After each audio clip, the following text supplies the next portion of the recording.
Hello guys, welcome back to study. This is Dheeraj Kumar. अभी देखो, इस बार कोस्ट गार्ड का कट ऑफ जेन्युइनली सबसे कम गया है। जब से ऑनलाइन एग्जाम हो रही है ना, तब से आज तक इतना कम कट ऑफ नहीं गया था कभी भी। चाहे आप जीडी का देख लो, डीबी का देख लो, यांत्रिक का देख लो। इवन 45 से नीचे तो एससी का भी नहीं जाता था, ठीक है। 45 या फिर 45 प्लस रहता था, लेकिन इस बार 45 से कम यूआर कैटेगरी का गया है, ईडब्ल्यूएस का गया है, ओबीसी का गया है डीबी के अंदर। अब देख लो, इवन आप जीडी का देख लो, 78 79 80 तक जाता था कट ऑफ। अब देख लो 72 तक, 73 तक आ गया। यांत्रिक का भी सेम हाल है, ठीक है। तो इसके पीछे क्या रीज़न है? इसके पीछे उसके बावजूद भी देखो, बहुतों का रिजल्ट इस बार नहीं हुआ, बहुत लोग रो रहे हैं। तो इसके पीछे का रीज़न ये नहीं है ना कि आप सबसे मतलब लूज़र हो या फिर आपको कुछ आता नहीं है। बिल्कुल ऐसा सोचने की ज़रूरत नहीं है। आप लूज़र नहीं हो।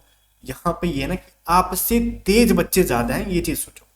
अब आपसे तेज बच्चे ज्यादा हैं और आप लूजर हो, दोनों में फर्क होता है। आपसे तेज हैं, आप उनको, ठीक है, आपसे तेज वाले तो निकल गए, अब बच्चे आपकी बारी है। आप मेहनत करो, अगली बार आपकी होगी। अगर आप सोच रहे हो कि मेरा पहला अटेम्प्ट था, दूसरा अटेम्प्ट था, नहीं हुआ, तीसरा अटेम्प्ट था, नहीं हुआ, मैं हर बार एग्जाम्पल देता हूँ। इस बार भी बहुत सारे बच्चे ऐसे हैं जिनका ऑलमोस्ट स्टेज 2 के लिए बुलाया गया है, वो कहीं ना कहीं तीसरा चौथा अटेम्प्ट दे रहे हैं। कोस्ट गार्ड एज ज़्यादा देता है, साल में 2 बार रेगुलर वैकेंसी देता है। तो जिसको एज कम भी देना, 18 19 20 21 4 साल और 22 5 साल तो मिनिमम देता है। 5 साल में वो 10 वैकेंसी देख लेगा, ठीक है। 18 साल होते ही 2 वैकेंसी, 19वां पे 2 वैकेंसी, 21वां पे 2 वैकेंसी, 22वां पे 1 या 2 वैकेंसी। तो कम से कम 8 से 9 वैकेंसी तो इंसान देख रहा है, यूआर कैटेगरी का बच्चा भी। तो समझ लो ये रीजन है। अगर आप कम एज से भी स्टार्ट कर दियो कोस्ट गार्ड में, तो 8 9 वैकेंसी तो आप देख लोगे आराम से, ठीक है, कोस्ट गार्ड नाविक में। तो ये देखो, इसका मतलब मैं ये कहना चाहता हूँ कि आप 8 9 वैकेंसी देख रहे हो, तो इसका मतलब ये नहीं कि आप पहली वैकेंसी में सिलेक्शन ले लोगे। इसका मतलब ये है ना कि 8 9 वैकेंसी देख रहे हैं, यूआर वाले 22 तक जा रहे हैं, ईडब्ल्यूएस सॉरी ओबीसी वाले 25 तक जा रहे हैं, SC ST जो है 27 तक जा रहे हैं। मतलब इसके अंदर कंपटीशन ज़्यादा है, बच्चे ज़्यादा हो ना हो, वो रिपीटर्स ज़्यादा हैं। जब रिपीटर्स ज़्यादा है तो कहीं ना कहीं प्रिपरेशन उनकी दिन बाई दिन, दिन प्रतिदिन ठीक होते जा रही है। तो थोड़ा सा आपको भी जान लगा देना है, ठीक है। इस बार आपको भी जान लगा देना तैयारी में। पिछली बार क्या स्कोर था उसको माइंड में रखो, हमारी क्या स्कोर है। मॉक आप पिछली बार, मैं बहुत बच्चे से दे रहा था ना, मैं सर यहाँ से मॉक दे रहा हूँ, मेरे 80 प्लस आ रहे। एग्जाम में क्या है भाई, उनके सिलेक्शन नहीं हुआ 80 प्लस का। तो मॉक कहाँ पे दे रहे हो? और हमारे पास मॉक देने वाले देख लो, ऑलमोस्ट 70% बच्चों का हुआ है, 30% का नहीं भी हुआ है। रीजन है क्योंकि देखो, सबका हो जाए नहीं पॉसिबल है, सीट जितना है, बच्चे हमारे पास ज्यादा है, सीट कोस्ट गार्ड में कम है, तो उन्हीं में से तो होगा ना जिसका ज्यादा स्कोर रहेगा। तो जिसका ज्यादा स्कोर हो रहा होगा, और मैं कह रहा था कि कोस्ट गार्ड में हमारे मॉक में जितना स्कोर आ रहा था भैया, तुम्हारे एग्जाम में उसे 2 3 नंबर आगे पीछे रहने वाले हैं। और हर बार मैं ताल ठोके कहता हूँ, इस बार के लिए गुड न्यूज देता हूँ, मॉक टेस्ट चाहे एयरफोर्स का हो, चाहे कोस्ट गार्ड का हो, चाहे किसी एग्जाम का अपकमिंग हो, नेवी का हो, हम लोग मॉक टेस्ट का 1 रुपया भी आपसे नहीं लेंगे, ठीक है। मॉक टेस्ट जब भी आएगी एकदम फ्री आने वाली है। कोई माइकल लाला उंगली उठा के नहीं कहेगा हाँ धीरज भाई तुमने या फिर धीरज सर आपने जो है हमसे पैसा लिया 2024 में मॉक टेस्ट का। मॉक टेस्ट देंगे हर संडे को, मतलब जनवरी से स्टार्ट करेंगे। एयरफोर्स, कोस्ट गार्ड, नेवी तीनों के देंगे। और मतलब वीक में कम से कम 2 मॉक टेस्ट देंगे। और एग्जाम तक आपको ना, किसी भी एग्जाम के कम से कम 15 मॉक टेस्ट तो आपको फ्री देंगे ही देंगे, जो आप कहीं और जाके 150 में 200 में खरीद रहे हो। मॉक टेस्ट पे पैसे ही खरीदना या फिर मॉक टेस्ट खरीदना बंद कर दो, स्पेशली सेक्शन 1 के लिए कोस्ट गार्ड के अंदर। सेक्शन 2 की तो अभी फिक्स नहीं कहूंगा, लेकिन मैं कोशिश करूंगा सेक्शन 2 की भी मॉक टेस्ट अवेलेबल करा दूं, यांत्रिक की भी मॉक टेस्ट अवेलेबल करा दूं 2024 से। मेरा यह दावा है, मैं कैसे भी करके कोशिश करूंगा सबकी मॉक टेस्ट अवेलेबल कराऊं फ्री ऑफ कॉस्ट। जितना पैसा मतलब को खर्चना होगा मैं खर्च दूंगा, लेकिन मॉक टेस्ट आपको फ्री में दूंगा, ये मेरा दावा है, ठीक है। नेवी SSR वाले रोना रोते हैं हमको नहीं देते, आपको भी मॉक टेस्ट देंगे। और आपका सिलेक्शन क्यों नहीं हुआ और इस बार होगा, मैं बोल रहा हूँ, मैं आपके साथ हूँ 2024 में बिल्कुल। लेकिन आप पेड बैचेस तो पेड रहेगी, उसमें कोई डिस्काउंट मत बोलना। अगर सब कुछ फ्री कर देंगे ना, तो हम खुद सर्वाइव नहीं कर पाएंगे, बंद करके भागना पड़ेगा। रीजन है, एप्लीकेशन जो हमने बनवाया उसको रन कराने के लिए पैसा देना होता है। हमारे साथ जो आदमी वर्क कर रहे हैं वो तो फ्री में नहीं करेंगे, मैं चलो यूट्यूब पे चला लूंगा, तो बाकी लोग तो साथ में नहीं करेंगे ना, वो भाग जाएंगे। तो उनके लिए हमारी पेड बैचेज आती है। और तैयारी अभी से स्टार्ट करो, तैयारी आज से स्टार्ट करो। सेक्शन 1 में दबा के स्कोर करो, चाहे आप जीडी से दे रहे हो एग्जाम, चाहे डीबी से दे रहे हो, चाहे यांत्रिक से दे रहे हो। Section 1 most important role play करता है आपके एग्जाम में। मैं हर बार कहता हूँ, अगर जीडी का 72 73 जा रहा है, आप सेक्शन 1 में ही 50 स्कोर कर रहे हो, मिनिमम 50 करना बहुत आसान है भाई। 60 नहीं कर रहा हूँ मैं इस बार, 55 भी नहीं कर रहा हूँ इस बार, 50 तक स्कोर करना आसान बात था। 50 तक स्कोर कर रहे हो, आप सेक्शन 2 के अंदर कहीं ना कहीं 25 भी स्कोर कर लेते तो जीडी में यूआर कैटेगरी से बम बम कर रहे होते, यांत्रिक में बम बम कर रहे होते हैं। समझ में आ रहा है भाई? तो सेक्शन 1 कितना इंपॉर्टेंट है। बहुत सारे ऐसे बच्चे जो सेक्शन 1 पे फोकस ना रह के जीडी में सेक्शन 2 पे हाय हाय कर रहे थे, हम तो तीर मार लेंगे। भैया सेक्शन 2 के अंदर मैथ सेक्शन 1 का पूछ रहा था, 6 7 8, किसी में 8 8 क्वेश्चन भी पूछा सेक्शन 1 का। तुम सोच लो, सेक्शन 2 में क्वालिफाई भी कर जा रहे हो और सेक्शन 1 में तुम स्कोर कर रहे हो बम्फर 50 प्लस कर जाओ, 52 53 कर जाओ। कोई माई का लाल है जो आपकी सिलेक्शन रोक दे?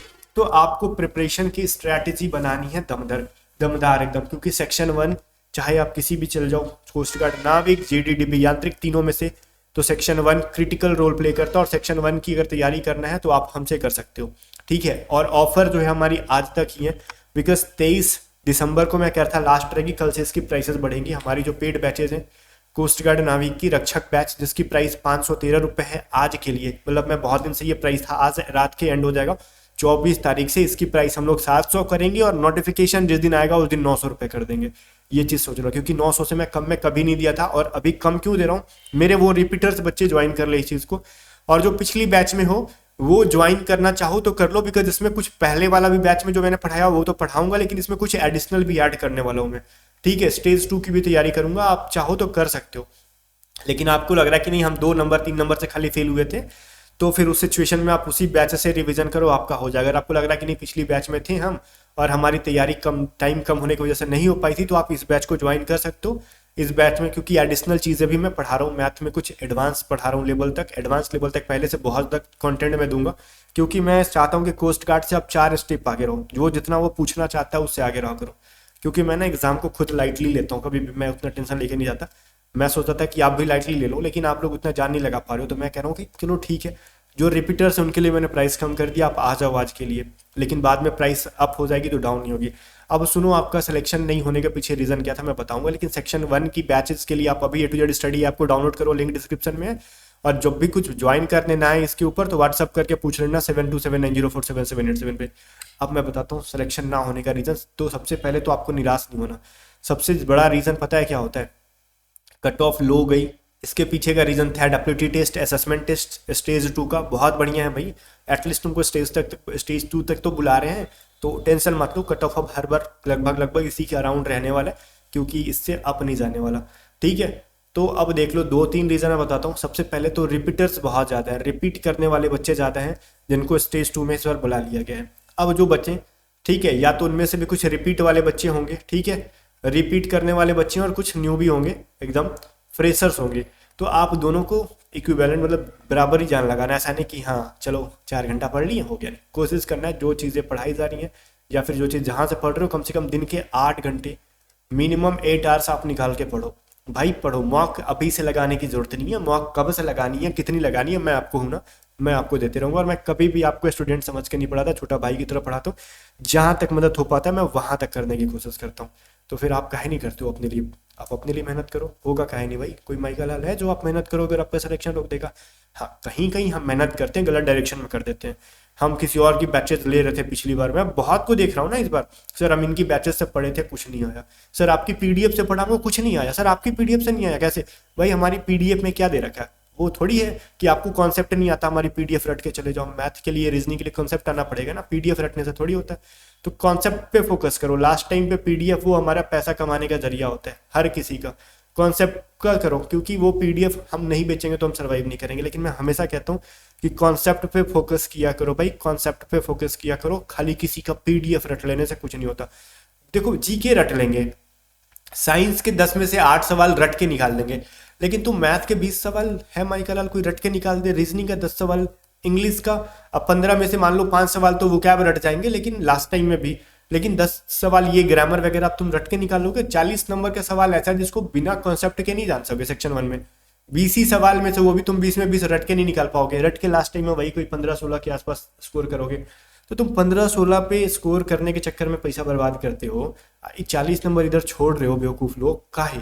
तुमको मैथ का कंसेप्ट पढ़ने में इंटरेस्ट नहीं है तो सिलेक्शन हो जाएगा? पॉसिबल ही नहीं है। मैथ का कंसेप्ट वो भी डिटेल में जाके कोस्ट गार्ड के लिए पढ़ना होगा, लाइटली नहीं लेना है इसको। रीजनिंग डिटेल में जाके पढ़ना होगा, लाइटली नहीं लेना है इसको। इंग्लिश तो 10-15 नंबर के आते हैं, लेकिन 10 नंबर आता है पूरा ग्रामर पे बेस्ड, उसको डिटेल में जाके पढ़ना होगा, लाइटली नहीं लेना होगा भाई। तो जान लगा दो अभी से जहाँ से भी ले रहे हो। मैं जानता हूँ आप में से लोग मतलब जितने फेल है ना उसमें से 90% बच्चे ऐसे हैं जो लास्ट टाइम जगह के आ जाते हैं, भैया हम पीडीएफ सेल कर रहे हैं, हमको पूरा अंदाजा है, आप हमसे काहे झूठ बोलोगे। आपका कितने पानी में हो हमसे नहीं छुपने वाला। हमारे मॉक टेस्ट में आपका क्या स्कोर आ रहा है, आप कहाँ गलती कर रहे हो, मैं चेक करते रहता हूँ। आप पता है कहाँ गलती करते हो, आप वही सही करते हो जो हमने अपने पीडीएफ से सवाल दे रखा है, जहां हमने क्वेश्चन घुमा के दे दिया आप फंस जाते हो। क्योंकि मुझे पता है, क्योंकि आप रट रहे हो, आप समझ नहीं रहे हो, तो समझने की आदत डालो। कॉन्सेप्ट हमेशा कॉन्सेप्ट क्लियर रखो।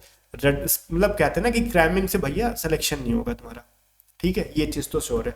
तो अब यही रीज़न है आपका फेल होने का कि आप लास्ट टाइम खाली रटते हो, शुरू से फोकस नहीं रहते। तो इस बार वही है, आप हमारे पास एक बार पढ़ो। प्राइस भी मैंने 500 कर दिया, 900 की प्राइस को एक बार पढ़ लो। या फिर आपको लगता है कि नहीं नहीं धीरज भाई फेंक रहा है, कहीं और जा रहे हैं, तुम जहां जाना है ना, आपको बहुत सारी मतलब यूट्यूबर्स हैं, बहुत सारे कंटेंट है, कहीं से भी जाके बेसिक कंसेप्ट सीखो पहले, ठीक है। अगर आपको मेरे पे ट्रस्ट है, कोस्ट गार्ड वाले तो आंख बंद करके मेरे पे भरोसा करते हैं, क्योंकि सबसे ज़्यादा रिजल्ट भी मैं दिखाता हूँ, आप खुद देख रहे हो, ठीक है। स्टेज 2 में एग्जाम देके आने दो, फिर रिजल्ट मारेंगे स्टेज 2 पास वालों का, क्योंकि मुझे पता है स्टेज 2 में इस बार हमारे बच्चे फोड़ने वाले हैं। क्योंकि सेक्शन 1 का इतनी बढ़िया से तैयारी करा दिया ना। सेक्शन 1 क्यों इंपॉर्टेंट है, क्योंकि स्टेज 2 में अब जाओगे ना तो सेक्शन 1 से सवाल आएगा, असेसमेंट टेस्ट के अंदर रीजनिंग आएगा, कहाँ से बना लोगे, सेक्शन 2 में जान लगा के बना लोगे।